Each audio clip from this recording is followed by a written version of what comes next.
महात्मा फुले कृषी विद्यापीठाने वळू सुधार प्रकल्पासाठी अधिग्रहित केलेल्या जमिनीच्या अतिक्रमणाविरुद्ध राष्ट्रीय समाज पक्ष आणि भारिप बहुजन महासंघाने संयुक्तरित्या आवाज उठविणार असल्याचे शरद बाचकर आणि किसन पारधे यांनी पत्रकार परिषदेत सांगितले.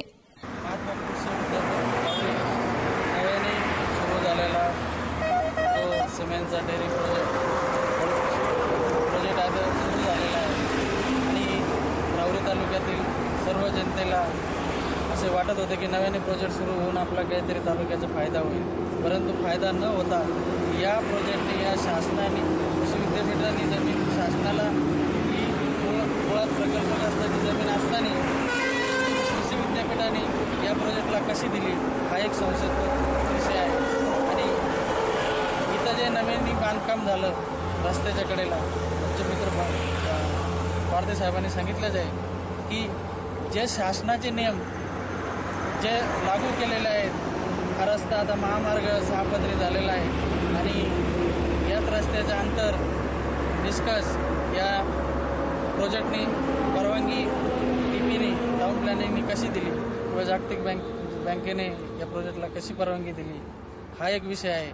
आणि नव्याने कर्मचारी जरी या प्रोजेक्टला घेतलेले असतील तेही कुठल्याही स्थानिक प्राधान्य दिलेलं नाही आणि जरी दिलेलं असेल तर तेही आमचे परंतु जे नवीन जे स्थानिक कर्मचारी असतील हेही बाहेरचेच आहे. त्याच्यामुळं या प्रोजेक्टला जे अधिकारी असतील हे त्यांच्याच पद्धतीनं त्यांचेच लोक घेऊन या प्रोजेक्टला मनमानी आणि अशा पद्धतीनं चालू आहे. जिल्ह्यातील काही राजकीय नेते यांच्याबरोबर जर असतील तरी आमचा भारिप बहुजन संघ आणि राष्ट्रीय समाज पक्ष संयुक्त विद्यमानाने पुढील येणाऱ्या काळात या प्रोजेक्टबद्दल ज्या विषय अनधिकृत बांधकाम असेल किंवा कर्मचाऱ्याचा विषय असेल जे अनेक असेल, आता नव्याने मुळा धरणातून नव्याने पाईपलाईन सुरू होत आहे. पाण्याची दुष्काळ परिस्थिती पाहता पिण्याच्या पाण्याचे प्रश्न नाही, पण या प्रोजेक्टला नव्याने शासनाने परवानगी विषय घेऊन आहे.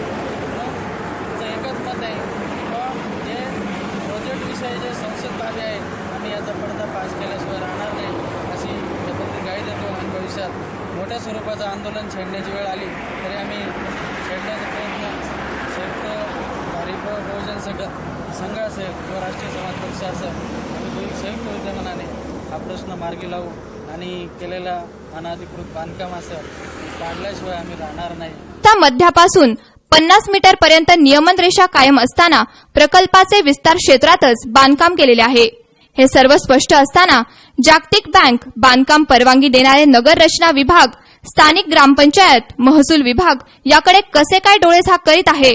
कुठे पाणी मुरते याचे गूढ उकलत नाही. जमिनीवरती बिनशेती करायची असेल आणि त्याचं जर सार्वजनिक बांधकाम खातं आणि जागतिक बँक, प्रकल्प विभाग यांचा जर मार्ग दाखला पाहिजे असेल तर बारीक सारीक गोष्टींचा सखोल अभ्यास करून जागतिक बँक NOC देते. किंबहुना अशा लोकांची आर्थिक पिळवणूकही केली जाते. या ठिकाणी प्रत्यक्ष पाहता राज्य महामार्ग क्रमांक 10च्या कडेला बसलेला हा प्रकल्प आणि या रस्त्याची नियंत्रण रेषा जागतिक बँक प्रकल्प विभागाच्या नवीन बायलॉजप्रमाणे 50 मीटरची असताना आणि रस्त्याची विस्तार क्षेत्र पाहता 30 मीटरची अंतर असताना या प्रकल्पाने जागतिक बँकेच्या नवीन विस्तार धोरणांना आटा देऊन त्यांचं बांधकाम हे जागतिक बँकेच्या 50 मीटरच्या कक्षेच्या आतच केलेलं आहे. या लोकांनी, या प्रकल्पवाल्यांनी ज्या वेळेला याची बांधकाम परवानगी घेतली का नाही माहीत नाही. जर घेतली असेल तर नगर रचना विभागाने त्यांना तो प्रकल्प अधिकृत करताना काही अटी घालून दिलेल्या आहेत. सामान्य शेतकरी नागरिकांनी बिनशेतीसाठी जागतिक बँक प्रकल्प अहमदनगर यांच्याकडे ना हरकत दाखल्याची मागणी केल्यास त्यांना काटेकोर निकष लावले जातात. नाही त्या चौकशा केल्या जातात. मात्र जागतिक बँक प्रकल्प विभागाने राहुरी सिमेंट स्टेशनला असे कोणते निकष शिथिल केले की या प्रकल्पामुळे तालुक्याचा विकास होणार आहे? जागा शासनाची, प्रकल्प कुणाचा आहे हे गुलदस्त्यात ठेवून सर्व सोपस्कार पूर्ण केले जातात.